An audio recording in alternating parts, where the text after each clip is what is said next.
Hello, love. Going, how's your morning? I feel like we're just always in contact at the moment. No, it's so lovely. It's been so lovely just being in touch all the time. But no, I've had a really chilled morning, even though I was like, oh, can we do the call a little bit later? It was actually a very chilled morning. Beautiful, beautiful. Yeah. Oh, no, I love it. I love it so much. And I mean, I'm so excited, you guys, to have Katie on the podcast. I almost feel like it's been a long time coming that we've sat down and just had this kind of conversation because we have so much history too. Like, I don't know if you even remember this, but I have a very distinct memory of being on a call with you. Like, I think it must have been at this point, like maybe 3 years ago, 4 years ago, maybe, right? And I was in, I think Munduk or somewhere, maybe somewhere else, and we were on this call, and I think we were just having like a catch up, and we just had this call, and we were just pen pals, really, weren't we, for like the longest time? And it's just an ode to the online space can be, yeah, but it can also be such a, oh my god, it's 11:11 on the clock as I just looked there. It can be such a beautiful connector for the people that are meant to be in your life. And like, I don't think we even knew what roles we would play in each Yeah, other's lives, and now we're here. I know. It's wild, isn't it? I remember back when you were Karma and Kindness and like connected on Instagram. This was before your crash, right? So this was like Yes. pre pre motorbike accident B, and we just connected, and to be fair, like I've always had this relationship with social media. There's always been this. What I appreciate about it is connection. Um, and that's an amazing thing about it. It's now becoming a little bit more, it's a different space than it was sort of 4 or 5 years ago. But I still maintain this appreciation for it of like, hey, it's a Mhm. connector. That's literally what I use it for. Anything beyond that, I'm stepping away. And then it also is like, it's held me to a higher standard of the kind of content I want to put out there as well. That it's content that connects, or like if we speak about the language of content, right? We consume content. I'm like, okay, I'm going to be making nourishing meals for the people who come and consume my content, not just like putting out like, here you go, have some chicken nuggets and chips, you know? That is actually such a beautiful reflection of, yeah, how it's going. It's like, we can either just put out for the sake of quantity and just Mm, point, or we can serve up like a real intentional meal mm, for people wholesome. to be nourished by. Yeah, I feel like that's you to a T, that you are a It is. wholesome environment. And it's just me with all my metaphors, like, oh, content, my content is a three-course meal. It's not just slop, you know? But also, like, this even points to what we're going to get into today, which is the depth, right? And I Mm, mean, for context, Katie is a 2-4 projector, and I think it's your life's work gate that is the gate of depth, right? yeah, literally. I think it's 48. And the Yeah. first line in the Gene Keys book, it's like, there is no darker, deeper place than the shadow of the 48. And I was like, eh, I feel seen. Isn't it called the well Yeah, in these? in the Yeah, the evening. well, Yeah. and it's like, wha, down to the bottom, into the abyss, but also what happens, like, you come back up. um, but yeah, and I mean, these analogies, these examples you use, like, it flows throughout all the work, because I think what you have, and again, we'll get into this, but a gift that you have is being able to take that depth that a lot of people struggle to explain, a lot of people struggle to like really touch and like Mm, bring out into tangible, like lived experience. Like, you're able to, you know, articulate it in such a poetic way that still lands for people, like for the day-to-day person, so that you can take them into these experiences. yeah. Yeah. Yeah. I feel like my So role in so many ways is just to kind of stand at the threshold of the void. And I've always done this. Like I've always been there, or people always tend to meet me right when they're about to go through some massive transition. And oftentimes that transition looks like rock bottom. And like, but the thing is, like, it's this paradox of people are so afraid to go into this void space, and then on the other side of it, people can also get really stuck in it. So it's like such a fine balance. And I've like, this is just this role that I've been refining my entire life at this point. Sometimes we're like, oh, I've been doing this work for 5 years. It's like, no, you've been doing this work like since for lifetimes, and yeah, I just see how it's like, in so many ways, I'm standing at the threshold, kind of like low-key inviting people into the thing that they know they've been avoiding, but then also being able to say, okay, it's time to get out. Like you're stuck in that now, and let's get out of that. Mhm. So it's yeah, it's a fun place to be. It is. Yeah, it is like the metaphor of just, and the visual of you being stood at the door, like, okay, like, Come on where are we in. going? Are we gonna stay in this? Are we gonna enter? Are we gonna dive in? Like, which one? But like, I'll guide you either way. So yeah, I mean, let's dive into you. So Katie is a magical being first and foremost, but is an inner peace, faith-based inner peace mentor. And what I really want to do before we go into, what is the peace element, all that jazz, as you said just now, this has been something that's been a theme your whole life. Like, it's not just that you slapped on a title and said, this is what I do, and pinned a badge on your chest. Like, you have been shaped for this role. And I think, the work we've been doing together, you've really stepped into like, no, this is what I do, and this is what I've been shaped to do, and I will hold this torch because people really need it, especially now. So yeah, I'd love for you to share just, what you feel called to share about your story and the context of why this is the work that you do. Thank you. Yeah, to be perfectly honest, there was a good chunk of time where I was like, I just want to live a normal human life. Can't I just be fine with like a little 9 to 5, and I pop out 2.5 kids and I live in the matrix and I just pay rent and la la la. And it was like, no, you can't do that, I'm afraid. So my life was very, very much shaped with like a lot of intensity right from the get-go. Grew up in a broken home. My parents were just two human beings who were trying their best, but had so much baggage and so much trauma. My mum grew up in an orphanage. My father grew up in a broken home. And I just saw so clearly how much suffering there is, even in like privileged settings, And then I just thought, my gosh, like, what about the settings that aren't privileged? Um, so I feel like as a kid, I was always just so aware of suffering. And it was like, it was kind of freaky, but I just honestly felt like such an alien in the world, where I would like see people pretending to be happy and pretending that everything was okay.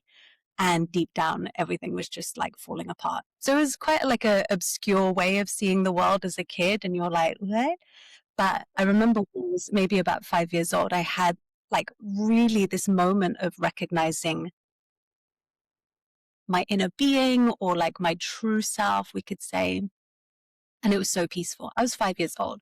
I'm like looking into a mirror, and I'm like just staring at my face. Like, oh. And my mum walks by and she's like, hey, what are you doing? And I'm like, Mummy, if I wasn't here, would I still be here?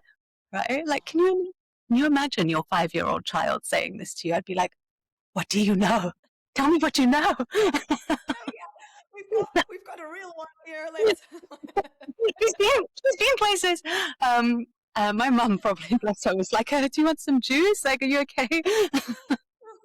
And I kind of, I find that moment was quite an interesting anchor for me to track where things kind of got a little bit displaced for me, because shortly after that, I started having really bad like mental health issues, and I attempted suicide for the first time when I was 7 years old. I started self-harming, and all of this was going on. Like, it became just like my baseline for 20 years. So I was like basically contemplating or attempting suicide several times a month, for 20 years. And it's like, when I think about that now, I'm like, how was that my reality? Especially if I now tell you that for the past like 6 years, that hasn't even crossed my mind, right? And like peace is just a baseline. So I can say like that's genuinely nothing short of a miracle. And this is where I'm like, my ego would love to be like, oh, here's 10 steps to finding your inner peace. I would just say, as a baseline fact, you will not have lasting, sustained peace unless you are in some way turning towards God. Whatever you want to define God to be, that's the source of peace. Anything else is like self reliant. It's kind of, you know, it, it's circumstantial, it's conditional. If your situation changes, your peace changes.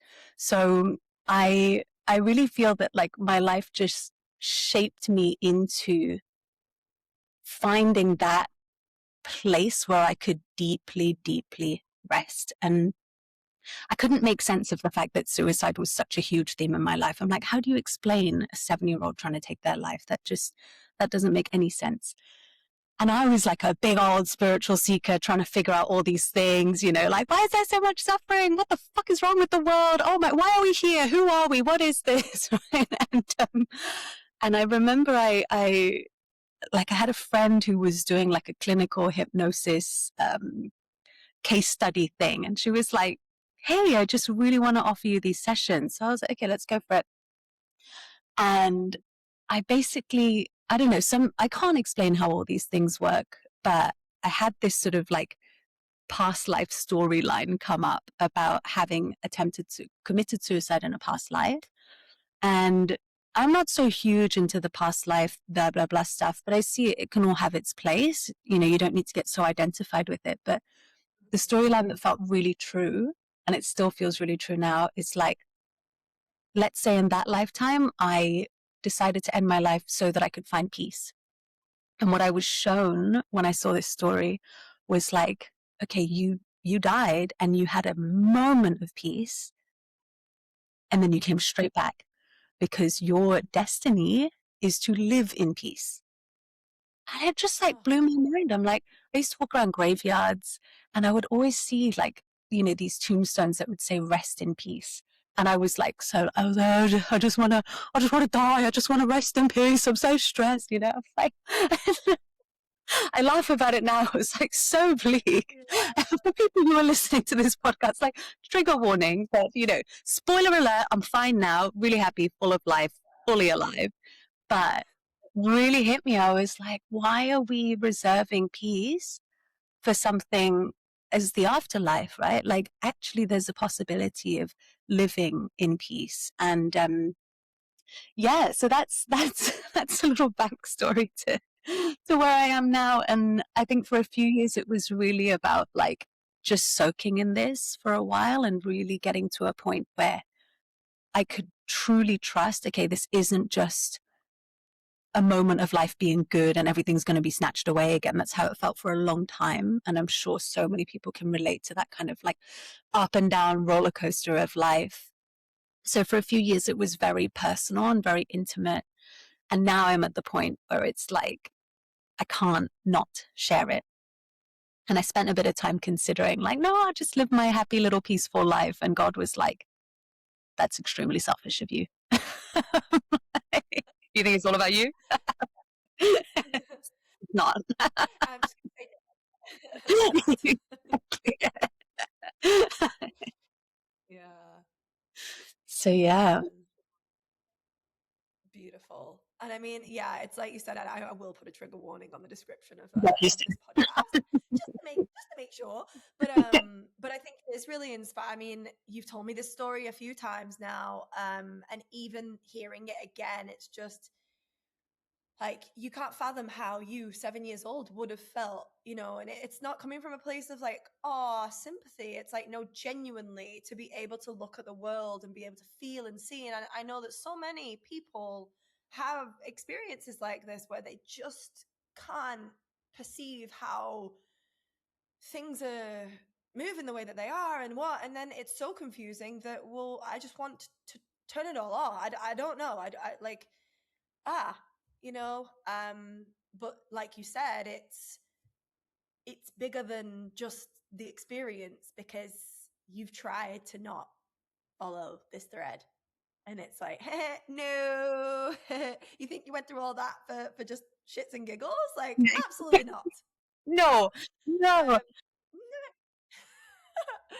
but which is like, I really love I do like the phrase, like, your experience is your medicine. But I think, so many of us, we are stuck a lot of the time in, and I'm sure we'll get into this, like the fixing loop, or this is just my life loop, Mhm. and victimizing ourselves. And I know that was my pattern for a very long time, and it can still happen from time to time, where I just identified as someone who gets depression. I just have Mm, chronic depression, and I'll just go into and I also like glorified it too, because I had this like frame, and I think the spiritual world did a lot of this with me, was like, well, to experience light you have to have dark, which to an mhm. extent I do believe in the kind of ebb and flow of life. But it was like, well, I'm in this, so I'm gonna get so it would be like, well, I have to go there to receive that. But Yeah. like, I would stay in it for months, and then I would isolate, and I would make it Mm, worse. I was my mm, own suffering, yeah. versus I don't have to fix this right now. Like yesterday, I had like a full emotional like reaction. I was on the phone to my partner, just being, my fiance, he's gonna literally tells me off about this all the time. He's like, I'm not your partner. Not your um, boyfriend.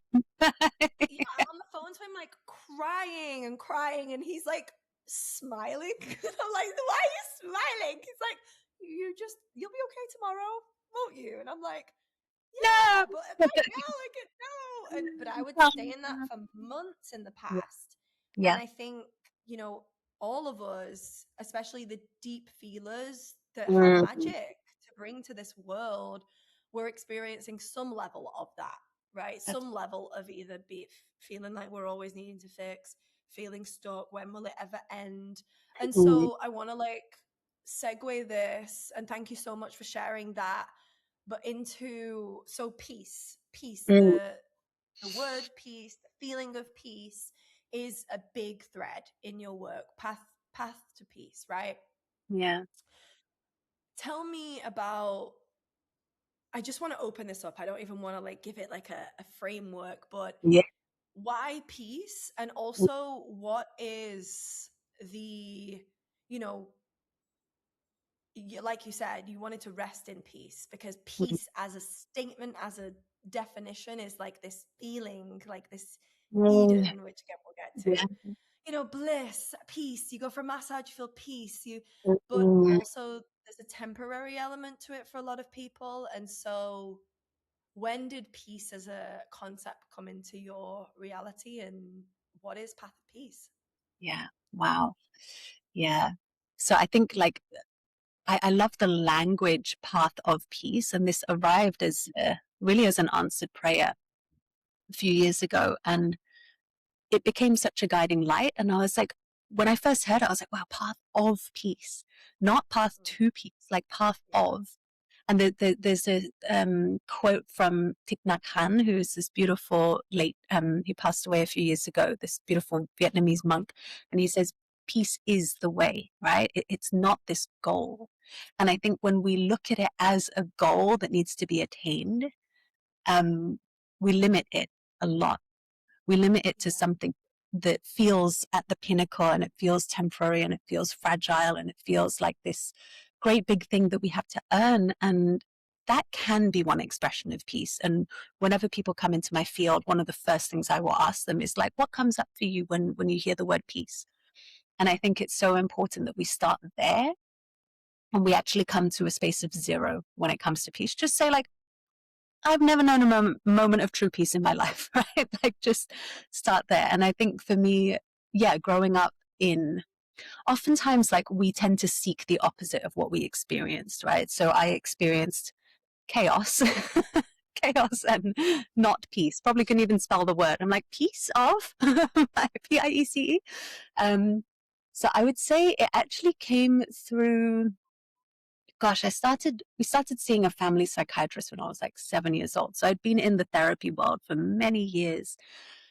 And I have a lot of respect for therapy. I have a psychology background as well. I studied it at university. I was going to go down the whole therapy and clinical psychology route, but something felt really missing, or it felt a little bit too clinical. Or and anyway, I remember I started working with a coach maybe in like 2019, 2020, and his approach was basically like, okay, let's go to your earliest memory of trauma and let's go there. Let's see what's underneath. And his theory was that the gift that you're here to bring to the world is the very first thing you bury because it's so precious, right?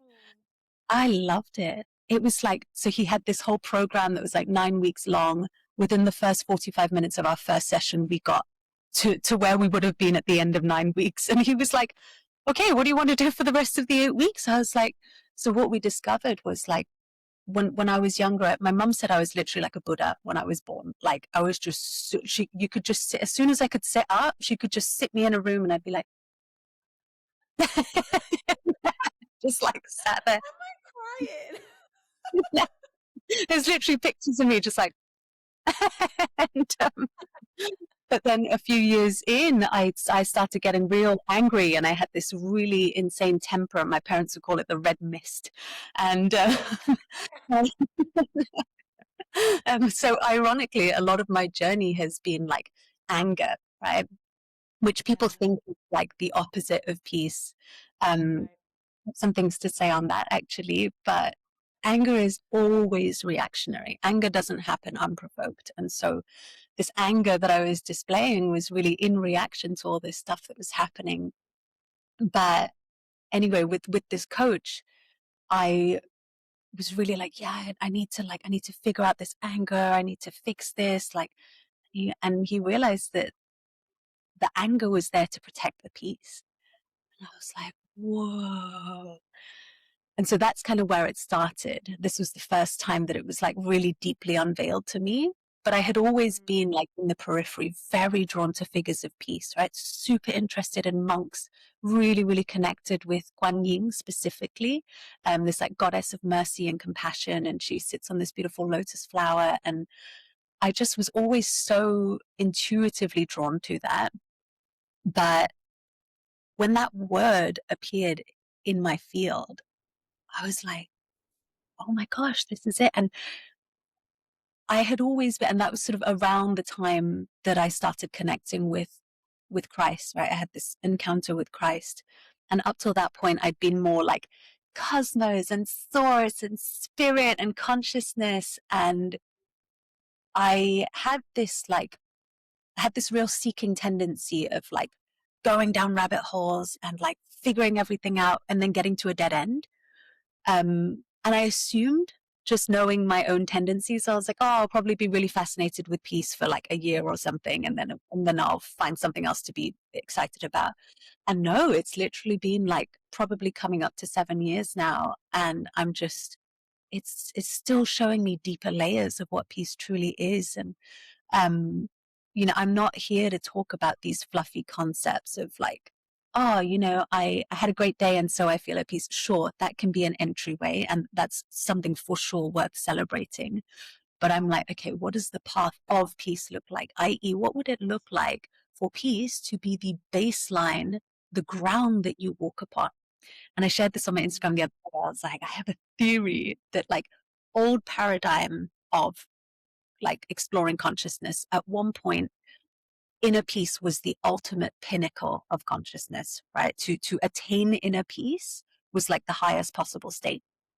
Mm. There have been sages and saints and incredible holy people who have devoted their lives to embodying this high attainment of inner peace. But the nature of consciousness is that it's always evolving, right? We have this collective consciousness that we can all tap into. And I feel this is just my theory.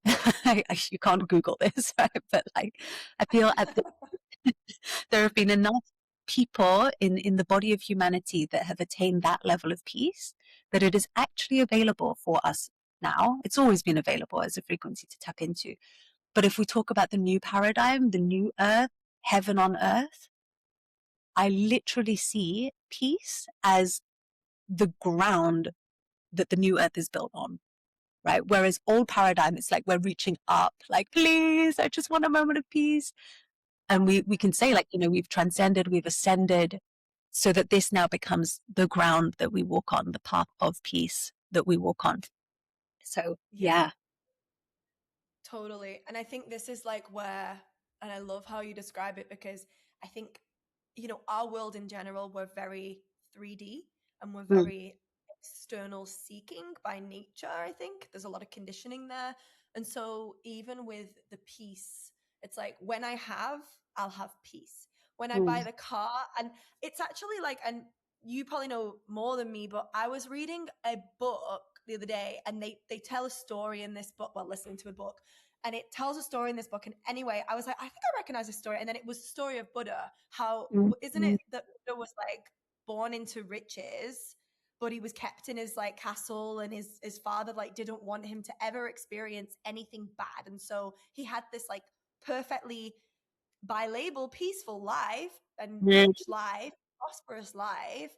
And then he like escaped his own peace in inverted commas, and basically went through like living as a homeless person, went through all of that, and then realized that that also wasn't it. And then like he led himself to, it was not anything external, it was all internal. And I yeah, think that story really like oof for me, because you see so many people where on one side it's when I get this I'll have mm, peace, but then you've mhm, got the other people who have everything and don't have peace. And so exactly, if it was external, the solution would already be here. Whereas exactly, you see people living such simple lives, right? They don't have anything really to boast about, but mm, they're so peaceful. And it's usually, I listen to podcasts where there's these like older people, usually, where they're like, yeah, I've done it all. I've had it all. I've tried it all. And actually, it was being so peaceful in the mundane experience of just being alive and being able to know that, yeah, like I'm having a bad day, and just come back to this anchor point inside of myself that like I'm good. Like I've got yeah, this, like I've got this point that I get yeah, to reference back to, and it doesn't, and like what we spoke about before, it doesn't have to be a thing. There is no like specific tool. It's just somewhere you can yeah, return to. yeah. That is exactly it, because it's not even about this static state of being that you never leave. It's like life happens. Human, and to be human is to react to life. And if you're not reacting to life, you're not really alive, right? So it's okay. Sometimes we're going to get a little bit shaken up, but it's like just having this place to come back to. And each time you come back, it feels deeper in some way, right? And it's like, it really can be so simple. And this is not to say that anyone is wrong for seeking external things. This is not to say that anyone's wrong for being ambitious, for wanting to build something for themselves, for having a vision. I think it's extremely important that people have a vision, right? Um, Mm-hmm. yeah, I grew up in so many ways, like extremely privileged. I don't know. I just feel like I've been able to see so many sides of the coin. My parents grew up with not very much, and then my dad managed to make a lot of himself with his own business. We never spoke about money when I was a kid, but I came to learn just a few years ago that my dad at one point was making, like $50,000 to $80,000 a month. And then in like 2012, they lost it all. And I mean like multiple properties, like insurance policies, so many contingency plans, all wiped out. I saw this like literally from rags to riches to rags. And, now they're sort of all right again, but struggling, and it's like, wow, it does not matter how prepared you think you are. If life needs to make a point, your external stuff will be stripped away. I've seen it. And if you don't have an anchor point of some sort of solidity within, and it says in the Bible, the kingdom of heaven is within, right? It's like, and it's not about life being mean. I've really come to see that. It's not that life is just trying to be so mean to you. It's like, it's trying to show you what the truth is. What's like the solid thing that you can always come back to, that no matter what changes outside, there's always this place of stillness that is truly untouchable. And it's also like, it's not about being, I say untouchable, it's not really that. It's like unshakable, but still deeply touched. Like it's kind of this paradox. For a while, I stopped myself from speaking about peace because I was like, how on earth can I speak about peace? I had this privileged upbringing, even though I saw so much chaos. I still had food in my belly, and I had I had a roof over my head, and I went to a good school, and you know, but yeah, I think one of the worst things that we can do with our privilege is not use it. And yeah, this paradox of like being in peace, but at the same time feeling so deeply touched and hurt by the injustice in the world. We can't talk about peace without talking about justice. And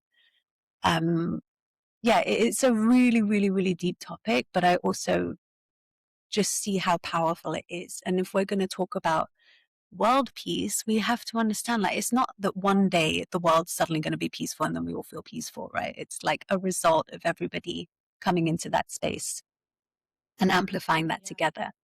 But I remember saying to my dad, like when I found out about this like amount that he used to make, and I was like, wow, and you were still so depressed, you know? And it's easy for a few years, my parents would be like, gosh, if we could just get back to making a bit more money again, then everything will be fine. And I was like, it wasn't fine back when you were making loads of money. So why do you think it's going to be fine now? It's like, of course, like having some degree of stability external is always going to be helpful.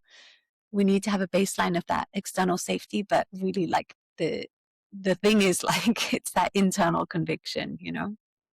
Yeah. Mm-hmm.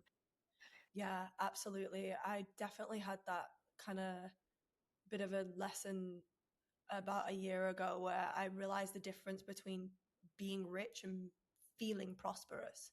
Mm. And it's like anyone can be rich, you can be rich, but to feel rich is a completely different story. And that doesn't come from things, it comes Mhm. from being, and actually Ben, the guru that he is, like always comes out with, he's a line two as well. I think it's a line two thing. You just drop bombs and you're like, what was that? That was like a prophecy. I remember him saying to me, like, if you're not happy right now with what you've got, like, why do you expect anything else to make you happier? Like, everything's looking at, like, you're not, the prosperity won't come because you're not happy. It's always when I get. And Yeah. so you want to continue down that road, or do you want to just start realizing how good you've really, like, the life you've created already, Yeah. Yeah. and start noticing, and maybe that will bring you the feeling that you're seeking. And I was like, fuck you, but like, hey, you're kind of Right. right. And it is. And I mean, I think this is where, like, it's this constant state of fixing too. And I know we've had a few conversations about this with the people that you do guide, Yeah. and how a lot of them are, and maybe if you're listening to this podcast, you're likely already aware, you're likely already tried and tested some methodologies, and got your tools, but also like this loop of Mm. always looking for the thing being Yeah. like the core piece. So I'd love to dive into a little bit of that, of how we can kind of keep ourselves away from peace as well because of this Mm. constant seeking and Mm. trying. Yeah. Yeah. And it's, again, like everything is such a paradox. There's so much nuance to everything at all times. Right? But I think there is a certain there's a certain part of the journey where it is necessary to be in that seeking, to kind of step outside of yourself and realize, okay, there's more. Okay, there's something that I need to, okay, right, I need to turn within and I need to figure out what's going on here. But and a lot of people turn away from that. So we kind of need to address it. Okay, step one is like you got to go into it. But then ironically, I'm then standing at this other threshold where I'm like, okay, you got to come out. Right? So what do you want? I'm like, go in for a little and then come out, right? Like if we, if you put your clothes into a washing machine, you don't keep them in there for 5 years, do you? You put them on a cycle, and depending on how soiled the clothes are, maybe you put them on a hot wash, like, but you don't. The washing machine, literally, like, okay, fine. If you want to do 2 washes, you do an extra rinse, fine. Do a spin, whatever. Eventually, you take the clothes out of the washing machine, right? And what I see is people just like, ah, and Yeah. but I see that there's I don't know, I can be a little bit like anti-authoritarian sometimes, and I see this like beast of capitalism really rife within the healing space. And it's specifically in that language of there's always another layer to heal. The healing journey is never done. And I was really bought into this for a long time because it felt really true. And I see how like healing happens in this kind of spiral path where we kind of come back to the same thing, but we just have a wider awareness of it. So I was really bought into, okay, and I was very humbled by it, and I think it was important. But there was one point where I can't even remember exactly what it was, but I just thought, do you know what? No, like I'm not going to loop around this for the rest of my life. This chapter is done, and I'm actually done with this story. I think it was actually to do with the chronic illness that I was going through, topical steroid withdrawal, which, if anybody wants to search it up, TSW, topical steroid, is basically like this horrendous, horrible condition as a side effect of using steroid creams that were prescribed for eczema. And I was like really in so much physical and mental suffering with this. And I saw how I was getting so identified with the label, right? Because it brought me into a community. It helped me understand how to take care of this condition and blah, blah, blah. But because it was so uncertain and like the healing timelines were super nonlinear, and I was in this world where I was seeing people go through this for like 5, 6, 7, 8, 9, 10 years. I was like, holy moly, like, whoa, it just was the perfect depiction of like, if you want to stay identified with this and you want to stay in this story, you will keep creating it. and Yeah. and it's not to say, I did kind of go through it for many years, but it was like, I think 1 year in, 1.5 years in, I thought, I'm going to accept that this is what I'm going through, but I'm not going to stay in the story of it. I'm not going to stay in the story of suffering. I'm not going to stay in the story of like, because there's something about, if any of you are listening, if you've read the Power of Now by Eckhart Tolle, this is such a wonderful, like, foundational book when it comes to just seeing life as it is.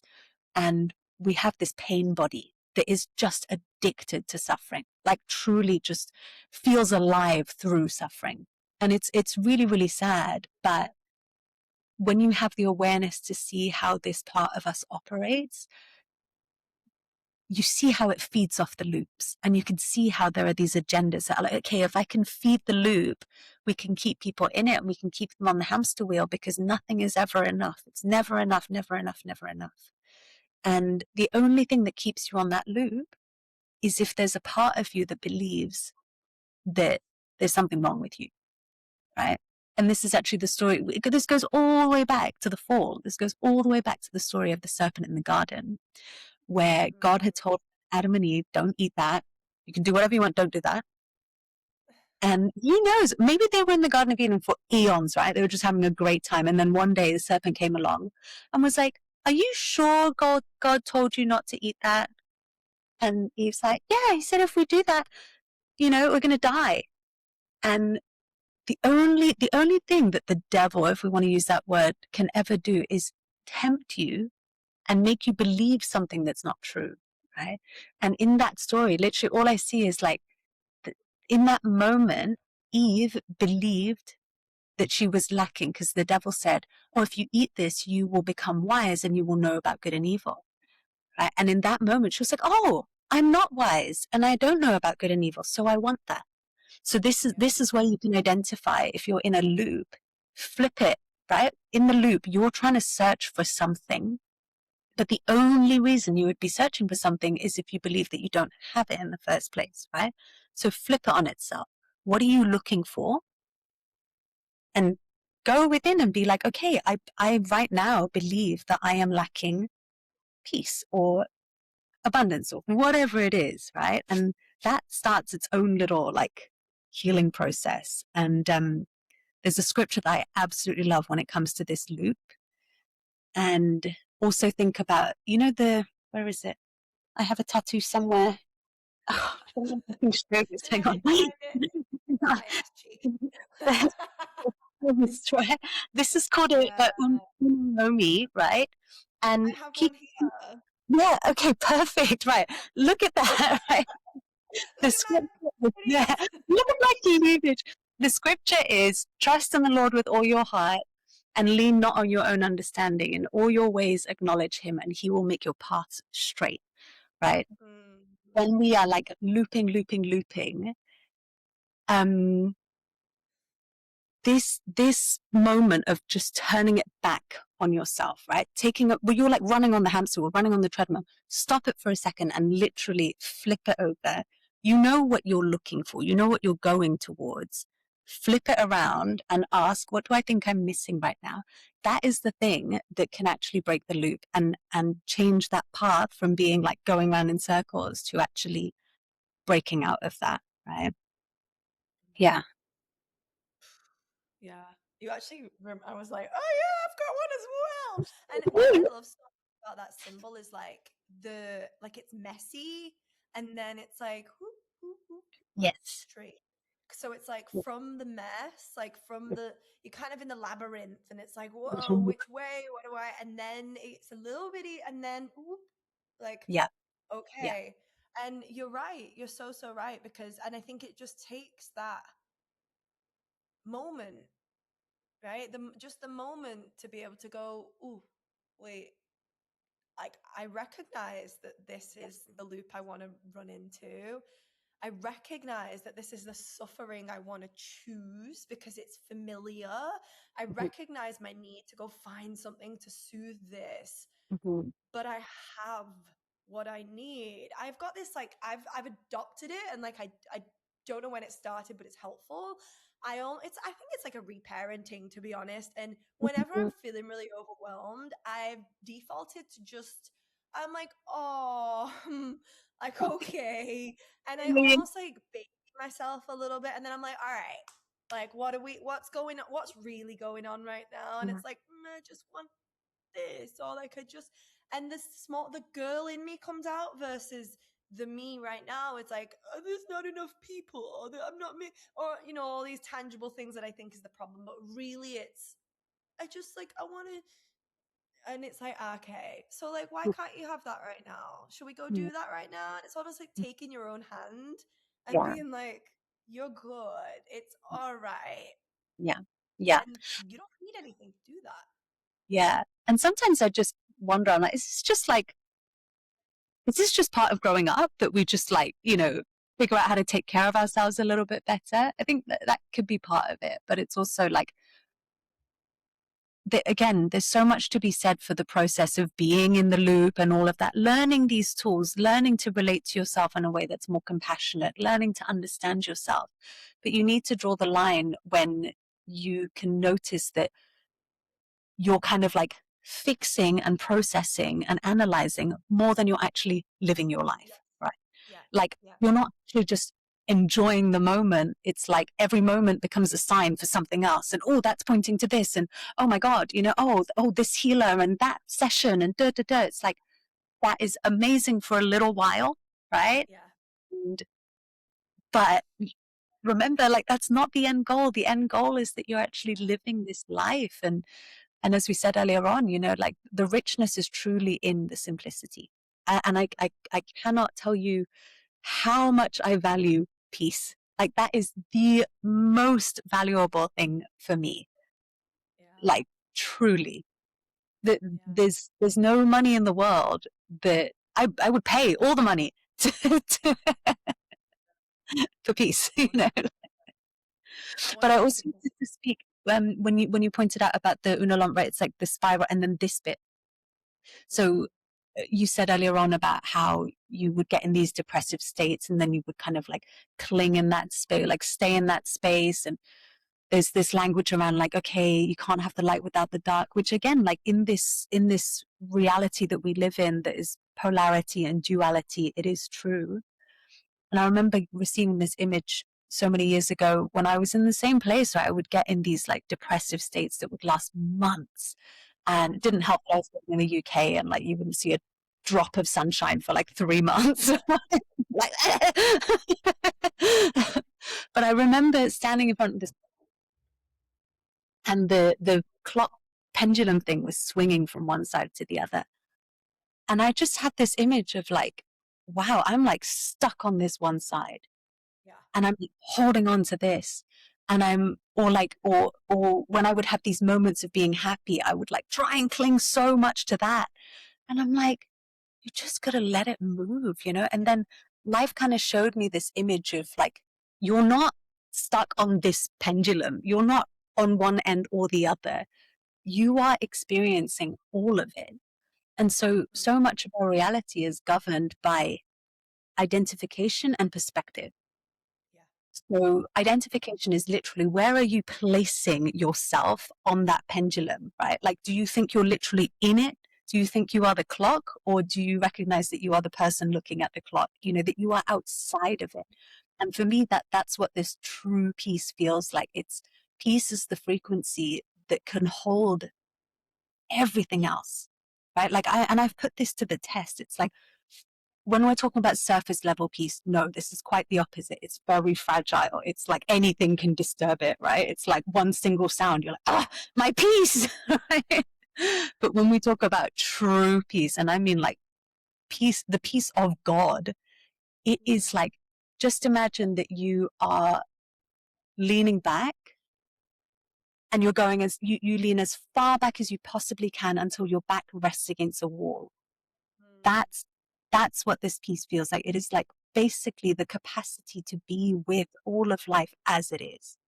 And it's Yeah. not about being passive and useless and just super laid back, but it's like, wow, okay, in this posture of knowing that this is the frequency that holds it all, I can actually be open to what is unfolding, and I can trust, and I feel grounded. And I've even had experiences, especially like my background having been, you know, struggling with anger and like having a short temper, which seems insane now. Like this, it's very hard to tick me off. Yeah. But again, I don't even you know, see that in your life. I'm like, Katie, angry? What? but I think it's, you know, at one point I was like really trying to like dampen anger completely. And I'm so grateful that that flame was never allowed to fully go out, because we need that as well, you know. I think, and it sounds a little bit ironic when people hear me as an inner peace mentor and I'm telling them to connect to their anger. They're like, what? But we need that as well. And I remember this was just totally like mind blowing to me when I had my first experience of being angry and being at peace. My mind was like literally just exploding. Like, it's like, you know, I'm not a fan of pineapple on pizza, to be fair, but you know when you put like two flavor combinations together and you're like, what? That what? How does that work? That was literally it. And I'm like, Yeah. so yeah, this image of the peaceful warrior started to come through. Yeah. And that's been an archetype that is really alive in the world of Path of Peace, because a lot of us, you know, a lot of the people that I work with are like, I would call them creative visionaries. I would call them artists. I would call them like really deep souls, deep feelers, but people who actually have some like extremely powerful vision within them. Yeah. And for whatever reason, it tends to be kind of clouded over by trauma or pain body. You know, these people have been through like really intense things in their life. And they had to learn to be strong. They had to learn to be a warrior. And this is like really admirable. I see it in you as well, right? Like, you learn to be really freaking strong and resilient and overcome fear and fucking like look death in the face and be like, I'm not giving up. I'm going. I've got something important that I'm here to do. And, you know, real kind of like Chumbawamba vibes. Like, I get knocked down. I get up Yeah. again. Never. Literally. Um, but because of the strength of that warrior, you survived. And Mm, actually, the warrior then becomes so accustomed to fighting in this war and on this battlefield. But what happens when the war ends? Right? What happens when actually the thing that you are fighting for comes through and life is good? Right? What happens then? So this is the storyline of like the battlefield to the garden yeah. of like the warrior survived. But you can't just put a warrior in a garden and expect it's going to pick up a shovel and start like, like, how do you rehabilitate the warrior into like, hey, life's good now. It's good. We're in a garden. That thing that you're like trying to spear is actually a really sweet bunny. It's not. It's not like a like ogre. Like It's so important.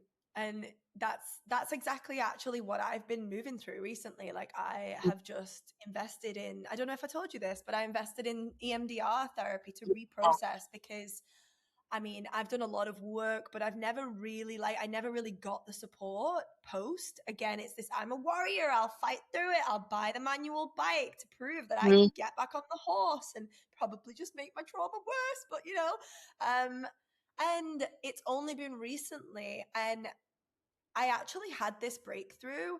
I was writing about it and like I had this reflection and what came through was it's not that you can't relax because mine was like I'm so high functioning that I have the space to relax. It's like you said, I have the garden. The garden's there, like it's right outside my door.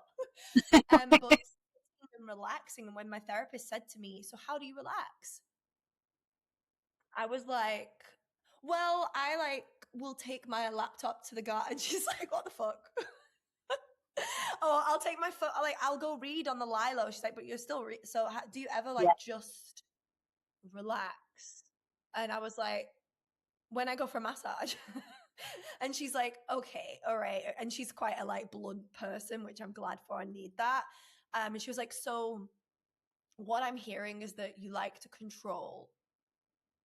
And I was like, she was like, because control is you avoiding a problem happening, avoiding crashing your bike again. If you can control a situation and be one step ahead, Mm, then that doesn't happen, right? You don't be you're not taken off guard. yeah. And I was like, because I'm like, I have so much space and but my body, and I identify with that warrior.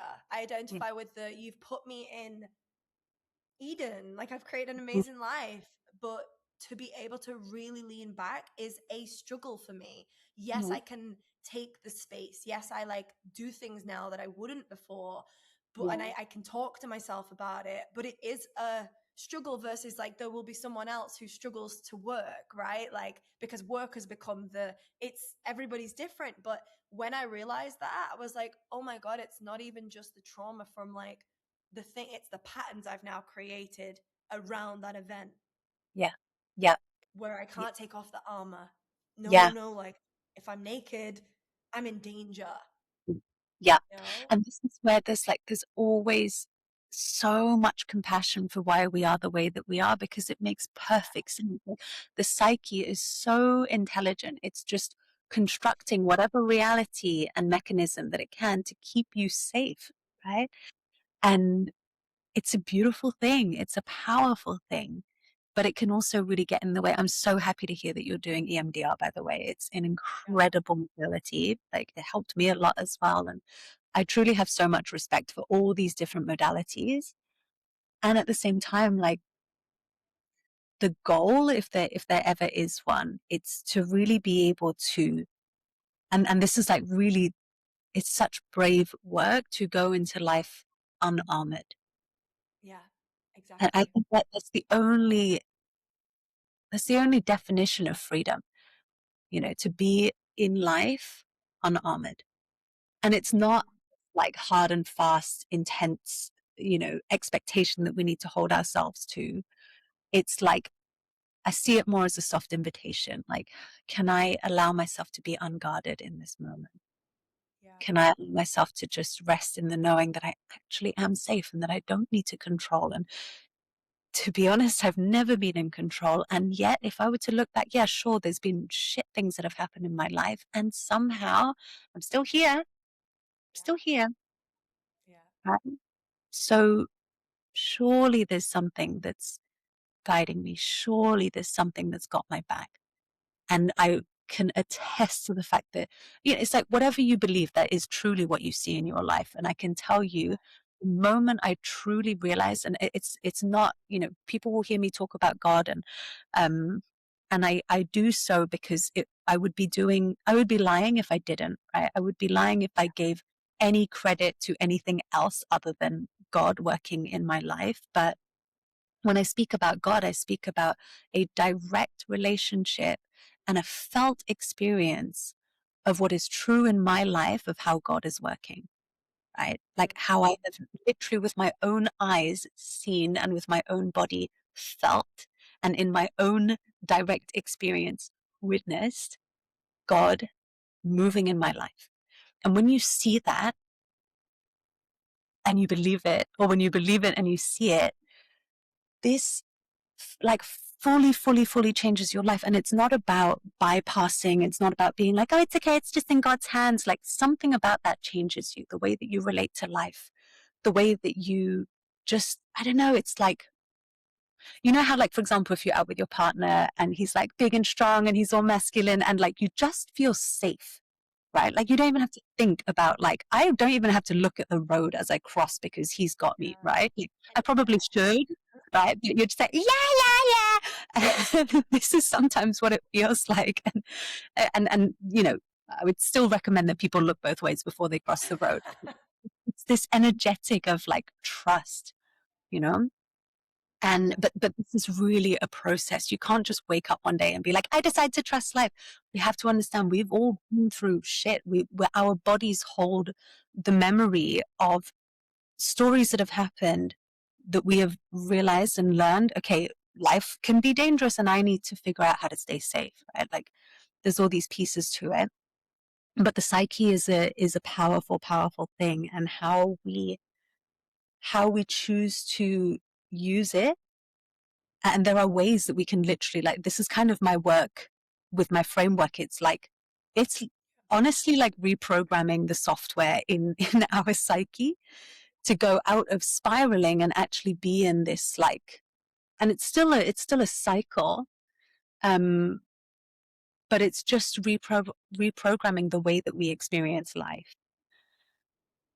Yeah. Yeah. So tell us about the framework. I wanna know about it. Yeah. Yes, details. So it links on from this battlefield to the garden storyline, right? I knew what to do on the battlefield. I knew how to fight. I knew how to brace. I knew how to protect myself. I knew how to attack. I knew how to do all these things. But you put me in the garden and I'm like, wait, what? And the first thing I noticed was how I was just waiting for something bad. And I've heard this from so many people of like, Mhm. oh yeah, like even when something's good, I just, oh, because life has ebbs and flows, I know something bad's going to happen. So that was me for a really long time. And I had to learn how to be in the garden. And um, I remember I would just be in like meditation and prayer, and I'd be like, how do I live this new life that I've been granted? Like I'm not used to feeling not suicidal. I'm not used to bad things not happening in my life. Like, show me how to live this beautiful life. How to show me how to live this peaceful life, right? Yeah. And my my prayers started to become these visions of walking in a garden. How beautiful is that, right? I know. And I would just be taken through this garden. And at first it was like really dingy and like pretty dark and a bit like, oh, okay, like this old kind of wooden door. I open it and this voice would kind of guide me with, not really a voice, but just, yeah, it would feel guided of like, okay, what's the first thing that we do in here? And it's so organic. The first thing that you do, you look around and you just clear away what's overgrown, right? Yeah. Maybe there's like a pile of old leaves, you kind of rake them up, or maybe there's some old like dried up brambles, you just gather them up and you put them on the compost pile. And me with my psychology background, I just always have this way of like analyzing things. And so the leaves or the old brambles would represent patterns that you're so aware of at this point. that you're exhausted. And a lot of the time when people first come to me, they're like, oh my God, I'm so sick of feeling this. And I'm like, perfect. That's a crusty old pile of leaves that we can just, like, I also want to say to people, if they are at the point of things feeling exhausting, that is a good sign. It means that it's like the dead weight. It's like, it's like in winter when a tree is ready to kind of get rid of its leaves. The leaves literally become heavy and old and tired to the point where gravity can have enough of an effect of them for them to come off the tree. So exhaustion is a great sign. It means you're ready to let go of it. So first thing we do is clear. And already that kind of like makes things clearer for you to see what you're really working with. And then the second stage is unearthing. Again, it's so organic. You don't have to think of like, oh, what's the next strategy that I take, right? It, the act of doing one stage guides you into the next. So the next is we're really getting into like, okay, where are some weeds that are like that are like really rooted in there? And these are patterns that have maybe gone a little bit deeper or they're really kind of embedded in there. And so we kind of explore the roots. And I kind of go beyond the roots. I go into the seed. Like, where did this first happen? And how can we stop planting these seeds, basically? And then the next stage is like once you have cleared the soil and kind of like prepared it and it's lovely and lush, and I guide people through this meditation of like just being with the soil. And you see, did you know that in one handful of soil there's more living microorganisms than there are human beings on the planet, right? Like one handful. That is how richly alive soil is. And then the third stage is grounding, where we plant the seeds, right? Where we look at the things that we want to have in our garden and we realize that we can plant those seeds. Yeah. If you want more patience, if you want more, compassion, whatever it is, you become the steward of that seed in your garden. And then the fourth stage, which is my favorite, is bloom. And this kind of is like a little interplay on how, as humans, maybe we would start a garden because we're like, I want to have it full of flowers. Right? Yeah. Mm. The thing is, there's only so much that we can do as the gardener to make that bloom happen. We can clear, we can prepare the soil, we can plant the seeds, we can water the seeds, we can add a little bit of fertilizer, but we can't form the petals of the rose ourselves, right? And this Yeah. is really where you start to have a direct experience of witnessing God working in your life. And if you have aversion to the word God, sit with that. I would encourage you to be able to say that word in your own time. But the beauty of it is that you realize you're not doing this alone. You realize that the true magic of this life is not on you, and that there's an incredible force that is literally responsible for flowers coming into bloom that is on your side and is with you. And then the funny thing is, it's a cycle. The flower doesn't stay in bloom forever, right? Eventually, it falls, it wilts, comes back to the ground, becomes something that you clear away.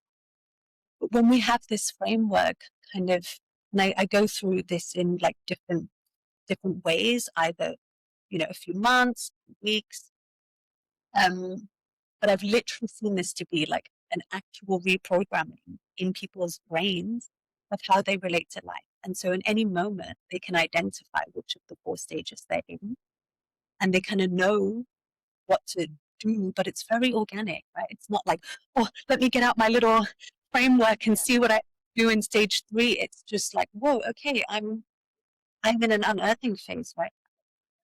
And I need to be with this. And I've even seen it as like I've seen this as like in the moment kind of quantum thing as well. So I've even had it myself in moments of tension or conflict where I just feel this like program come on of like, okay, clear, like let's say I'm in tension with my with my sister or whatever it, like whoever it is, and in this moment I'll be like, I'll literally see my eyes like go a little bit bigger, and I'm like, okay, let's actually get clear on what's happening now, and let's see what is the old pattern here, and okay, what are some new seeds that we can plant.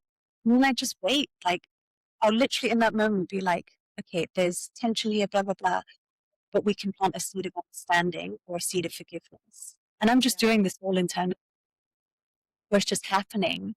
And then, I don't know, give it 10 minutes or give it an hour, and boom, this flower pops up of forgiveness. That's so cool.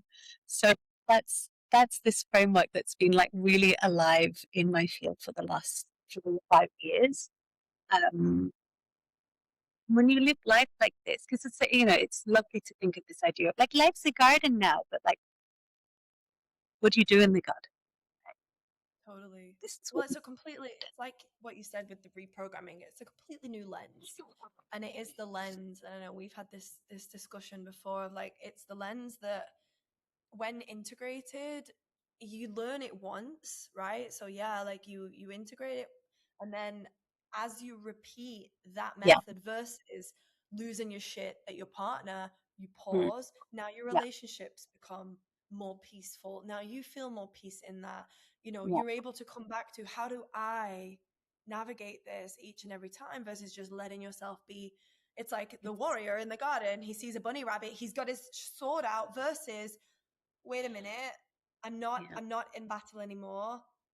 How can I and what's so beautiful from like even an NLP perspective and Mhm. like the neuro linguistic element is the more we repeat that new approach, and so the warrior pulls his sword the first time, then the second time they use the framework and it's okay, I'm not ready to pet that bunny. I'm not ready to like fully like throw my sword in the greenhouse. I'll keep it but like then the next time it's like ooh, and then Yeah, because new evidence and new literally neural pathways form, yeah, your default state becomes that by nature exactly. versus Exactly. default state pull out sword. Yes, yes. And I love that you spoke to this because so much of it, what I see this as, it's like a bridge of restoration to our true nature. This is how I can't patent this process because it's just what happens in nature. I can't be like, haha, growth TM, like this is what nature does. I can't trademark that. That's trademarked by God, right? Like, but Yeah. so I don't want to, I call it a framework because that's what it is initially, but really it's a bridge to get you back to the natural way of being. You're attuning to what nature does. Yeah. And this is where I feel we have such a divide, is like somewhere along the way we fractured away from nature.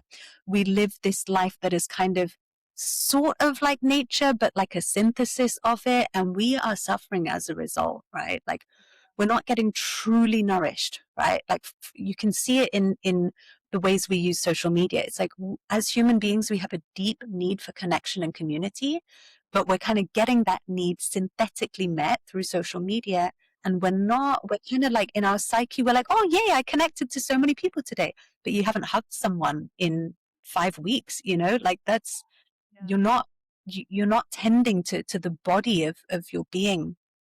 And so I see this, even though it's like I work online and this is a very kind of psyche based framework, what it is like helping the mind to calibrate into a way of living and relating to life that is actually more attuned to nature and creation itself. And when we recognize and truly experience ourselves in that frequency as creation, these questions of separation, division, distrust, aloneness, they just naturally fall away. Yeah. And maybe it takes time.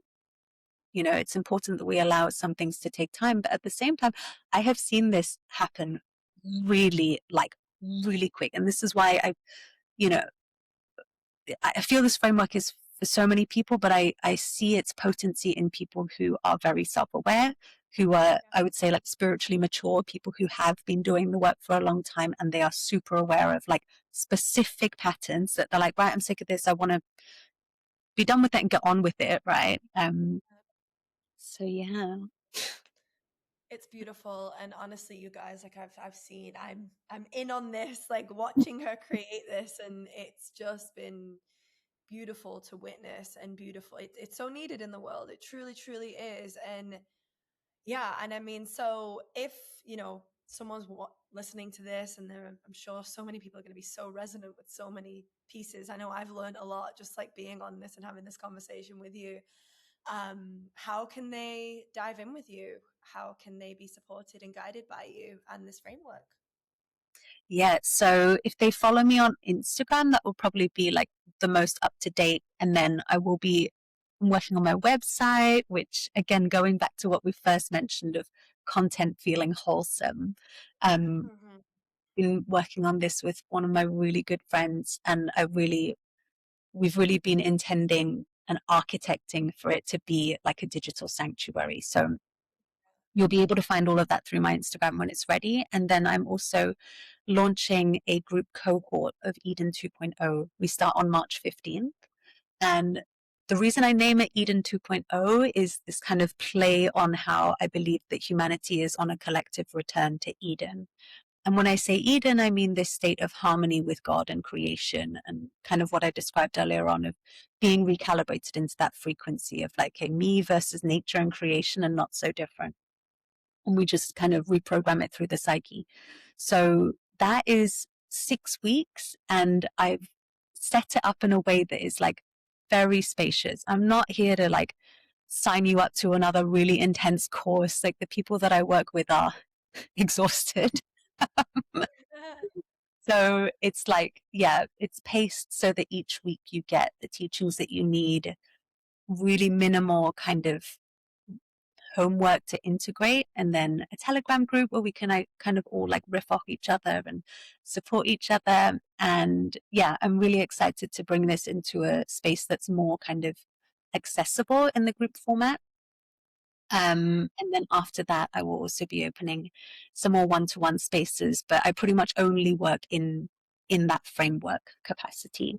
Um, so yeah, oh, I also Oh, have a little free space called Sanctum FM. So it's like a yes. little Telegram group where I drop in with just random things that feel like they want to come through.